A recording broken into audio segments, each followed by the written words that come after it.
Oni Kraku Ajay, the second sports complex. Home team na Vision FC. Away team Asante Kotoko. Anra Ebra, Abusia Penny Samia Champo, Ebie Mike, ma make catch say Kotoko omo unbeaten run no shaky. Shaky den. Na minim di America. Na shaky pa. Boy head drawer, ubetimi at describing the kwan bebrebe so. Ubetimi aka say Kotoko on my unlucky, or drop it 2 points. Ubetimi aka say Kotoko I lucky I pick 1 point. Ubetimi aka be because born I draw. Now it was a very difficult game. Very difficult game. Coach Abdul Karim Zito kept an unchanged 10 plus goalkeeper Aziz Arunadari. It's Aziz, no. Wano and or a second choice goalkeeper. And in the absence of Mohamed Kamara, Aziz Haruna Dari, and Ebeda Punum Edma Asante Kotoko. Young fun too as a Dari Aziz. 3 games in the league, 3 clean sheets. 3 games in the league, 3 clean sheets. And a branch, Akipi Ede Ama Asante Kotoko. Kotoko, one more lineup. Any vision, a lineup. Oko me page in me channel so me 2 teams, Ubia lineup. Ede Etuo, way before the game. And Kotoko Diano, I'm say, maybe I'm wrong. A branch of the team, Ede Henry Kwame Ansu. I was thinking, say, Joseph Ablo, Abeba Ababebo. But Joseph Ablo, Oshe squad Numa, Aziz Aruna Dari, Samba Unel, Lord Amwa, Morafin Jones, Osaka Dauda, Hube Jau, Henry Ansu, Patikasiedu, Seth Kojo, Lord Amwa, Peter Amidu Aqua. Oko Benja, Neze Ablo was not even part of the players, Ablo any part of the players, suspension and an Ablo, or service suspension, it is suspension and an Ablo, but he was not part of the first, the 20-man squad, Meaning, say, Kabiru vision for a lineup now. Still, I deal with ya come once my last season. Ya kwaya mra, but still, Kotoko Timbers ibedru na nipa eguo ne ye pam we mu nkomachi munye sei me said that ban on ba ya ma sei team ni bedru a eno nso bedru ya na playing body ya na Madrid for bas si ya mu ze no anso wo si no mgombe eti bro bedru ye no ma hu vision for ni bi am so mo ko check bi ya be ye we all those things eguso a ekoso, but we must get to where you be trust adi because branch you know the vision for atare na ehye also or drive away some people so mo free baby omo gira no omo enso free sometimes ensancho for kra mo ade omo cameras person mo kotwa no enso enya difficulty so we here Asante Kotoko rival ebro mo kodru ni kraku Ajay the second sports complex e Tema New Town na yede amount now Kabiru vision omo lineup for the game goalkeeper Kwame Aziz na Kwame Aziz mo fast stars into the dino say Kamara and renew no kwa Yaba be di Kwame Aziz won komo. If Kamara and renew the contract no kwa, ya de Kwame Aziz won komo e de ebeba. Wo mo abranche de nana kusi Asante ona e captain e de mo. Sanso na Meshak Sowa Ajete. Meshak Sowa Ajete. Saman Mohammed. Idin Saman Mohammed. Omo awo Redwan Ali. Ono na first or your captain. Yes, ono e nana e captain omo. Emmanuel Sanja. Abdul Sumaila Abdul Maseru Sumaila Frank Dangbele the Frank Dangbele after branch the din ade Kwesi Amwa Mama Nana Kwesi Amwa Edmond Asante and David Oforiwe first 11 club the din ade Vision FC at the Eshe game nasi. Clearly, Kotoko kept to their 4-3-3 shape. Vision, echo for a typical 4-5-1.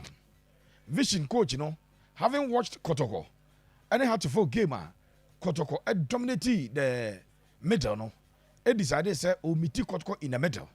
It no share 4-5-1, miti Kotoko 4-3-3, Now, also, to be numbers because Kotoko, the players, more, middle, na amawa obo few midfielders na watch it almost started 3 Patrick Siedu and Lodamwa eba be kan ho no makonya 5 ti ono so at the 5-man midfield and a try so de bi miti Asante Kotoko.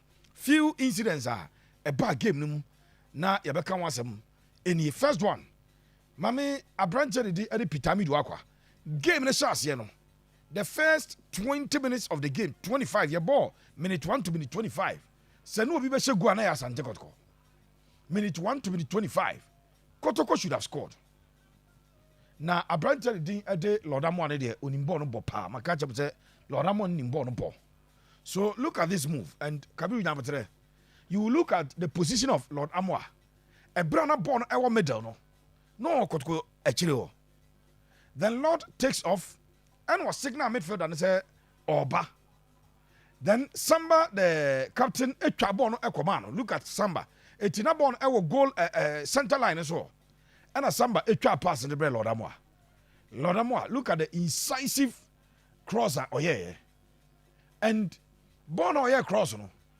It's a Morphine Jones or Morphine and a LED lines and it's why Vision FC player ne Morphine and a call born. And a born about to a branch of the thing at Peter Amidou Aqua. Peter Amidou Aqua had the option, say, boy, obey me at the Atonaboso. Now Peter our option. Say boy a beer or the bono or Chestina down. Now fe wabo bono. But I call for Senka or the bono e kwako twatinem. Unfortunately, the header on there very, very feeble. Very, very, very feeble. Feeble header.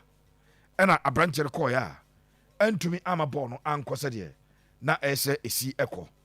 So this is the first opportunity. And it was a glaring opportunity that Asante Kotoko should have scored. Such a difficult game.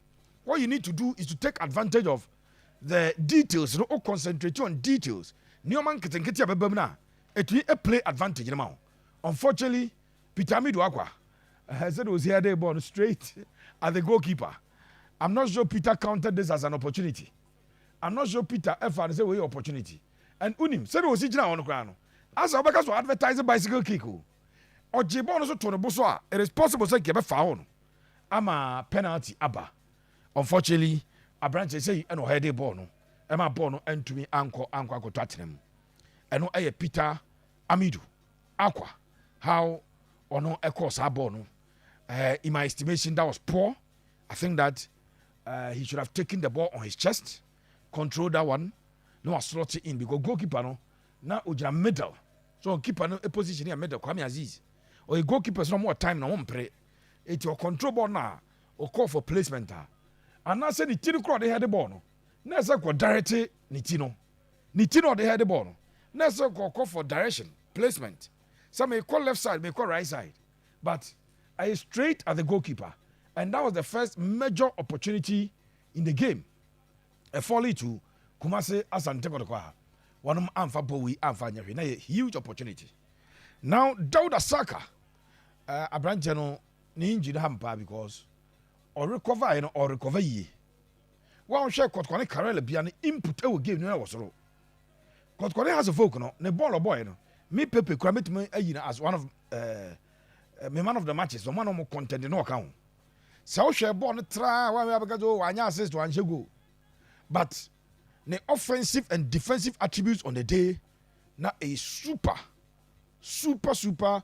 offensive and defensive contributions on the day.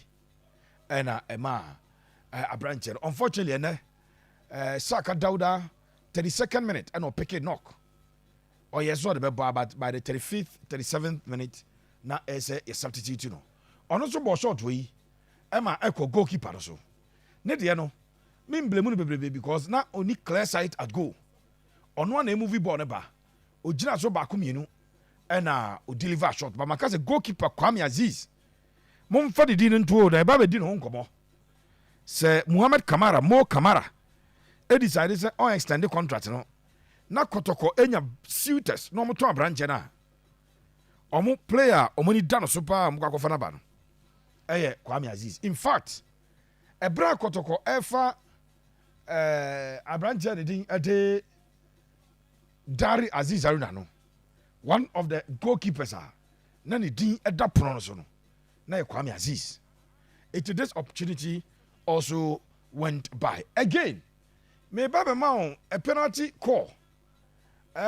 Vision for Ekaza referee no as your mobile as penalty mom. Referee and far mom. Kotoko so a complaint is almost a penalty call. And also referee and far mom. Now you look at it very well, Judy Abrabahe. As a player, no free on table, no. Or a triple Kotoko player, no. The night, I be car Kotoko player, no. Now vision for us complaining be. So almost a penalty, referee and far mom. I'm sure, sir, I can't be a referee because the position of the referee was spot on. Look at referee, the position. Baby Ojinano, a bad day bang was to be a referee. He had a clear sight at the ball. Very, very clear sight at the ball. What the referee was here now. Kabiru Achi Adiana Atusu. It's not clear, sir, if the referee had wanted to give the call as a penalty, I'm sure the referee would have given that call. But referee had none of that and decided to say, give no, and twice give no, and so at twice one cover this particular call.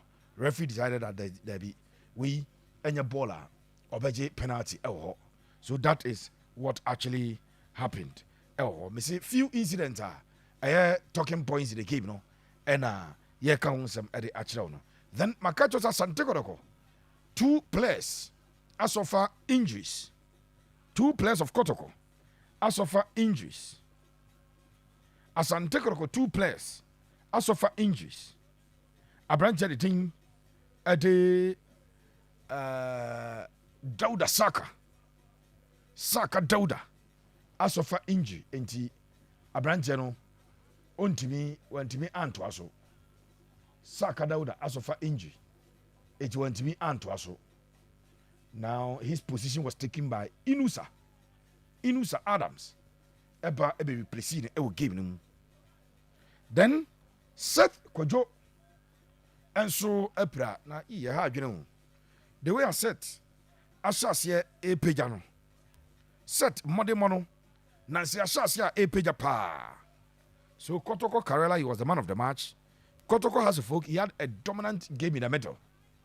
Unfortunately, Kojo set a price so the night dahwa Bonisano ta. Zenaya Sampa. And then he was also substituted. Baba Yahaya Eba replacino. So one good news is that Baba Yaya fully fit. Baba ebe to me aye ejuano. Baba Yaya fully fit. Baba etimi ebobie. But a branch so epra enti Koju set epra ya ono efiri mkoye no. Baba Yaya ebe replace na. Echese Baba and so to me I fit. Now the entire mekacha was say Vision FC and the Kotoko game didn't the market any. This season, Vision about 4 games before Mbo no more 4. I will need Kraku a J the Scan Sports Complex. Vision no more winning 3 and no draw 1. This season Vision FC actually Bibiani Gold Stars actually 3-0. 3. The last game on boy almost 11 wonders 2-1. I'm draw my boy and I'm going to Samates and a ball draw this season. Almost share whole United 2-0. So out of possible 12 points, no match 10. No match 7 goals. I consider 1. Such a team only call Ecobo Eunifia. Ne wording Vision Omo any Kotoko game na ya where. Come catch us like a crop ya better tiom pass a baba and a baswa. Ka crop ya better tiom because Omo way form no. That terrible. A more terrible away form. But in terms of their home form, I can tell you, sir, home form no anointing. Now you have to go back to, is it November 17th? Let me confirm. The last time Vision Elusu game Eufie. Last time a Vision Elusu game Eufie no. Masana Emua. 17th November 2024. 17th November 2024. And then the last time a Vision FC Elusu game Eufie. And no crano. Vision need dreams. Yeah, I'm funny serious baby wate. Because not dreams I 80 or secretly I can't assembly ye team betra can be BP. No more and India. But you look at their results at home. And Ebeka Chow said every 2024 November. And then the last time omo elusu game e so na emu ebeden ede ama Kotoko so mbekwa win no. Yes, this is the Kotoko breaking some records. 15 years no omo fa win e o break mom kofa. That was good. 9 years no omo share house e o Premier League game e wa Accra. Wamo ekoko share omo e won kran ho. But vision game na a bad thing because vision for him say this is their opportunity to pick their points na enyoma akoyie enso ede amomo ewo games na onom ebo ewo efie no. So that was one of the reasons it here because you say game emu ebede again Asante kwade bia omo etro at vision bia no vision ema answer into game no. It was very tactical. Makacho said middle of the park in Viviono. Asante Kotoko echo with the 3 players here in Momono. Set Kojo, Hilary Adabo, Hubejau. Kotoko advantage I am one say. Omo Emma 2 and 3. 2 in Lord Amwa, 3 in Abrancheri Din Ade Patikasiedu. I join it middle no. Na afe ama Asante Kotoko nya numbers. Vision decided say almost 35 midfielders. Typical 4-5-1. At your packet midfield need to meet Asante Kotoko. And we're making sure say the laterals no 2 and 3 no. And ko bebrebe say be ya Lord Amwa. Ene abranche the thing at the Patikasiedu. And run it about overlapping. They will still come and meet the 2 and 3 of Tema at the vision say almost so attack. Now Ama Kotoko am build it midfield overload and attacking third overload. 80 midfield overload, attacking third overload no. Kotoko enya because Vision FC coach Nana Kwakwajimai e make sure say ade bia to baby ano ono so ebe reply no. Now the oya na amfa advantage ankomo mo say they were holding the advantage to beat Kotoko no. They did not get the advantage to beat Asante Kotoko. Say game no omanya advantage omo be she Kotoko. Nemum omo etimi e close game na ambiem avama Kotoko and create more openings. Chances few for lead to Donzo Morrison. But because omo 4 defenders ni na 2, 3, 4 and 5 ni na no. No omo wa chire wonti no. They were always providing the needed numbers to shield a goalkeeper. No? The goalkeeper was not exposed, the defensemen were not exposed, and no, and ama Kotoko entimi entwiam form so, and so ewo in viewer, sa ena ehun sem etie ewo game. Now, yɛnhwɛ another thing. Ebra Kojo set Eprai na abranche di ede saka Eprai no. E affect Kotoko game no. Obi ohwɛ first half ni bi game no amba live TVT obi ohe bibia break kakra obi ohe game bia be say in the course of the game na Dawuda Saka create problems at the vision for no. Saka ni level of experience Saka ni ability to dribble and create situations, ni ability to pick out ni strikers and any attackers of Kotoko no. It was so Inusa Adams. Inusa gets the ball, pushes the ball, no the ball no but yana the end product no and to Saka de no. Eti bra Saka eprai no. Kaisa Kotoko ni mo no. Wo mo lake attackers dada o. Kotoko lake attackers. And Saka Dawuda ode experience kakra ede boa Donzo ane Pitamidu akwa na eko prai. Eti ama Kotoko's threat up front. Kotoko's threat up front no eba form. Afedie na Krobia entumi attack in numbers. Krobia entumi anya adwuma ne se wamo attack o opponent ni bebrebe. Eti Kabiru wa hana e ka be 15 minutes ye nyina conclude ze ball no mo ball. Go embam. Ye nyina ye he ball ye de ni hebi. Somebody was streaming it on YouTube today hebi. And the conclusion that we made, they say, said the game ni si kono party and ya dia go be a me about a game. Nobody will register a goal in the game because the pattern of play, the sequence of play, and everything na enchere be a go beba na set pieces. Eti Kotoko set piece no so a and then me was about first half na ibe boy on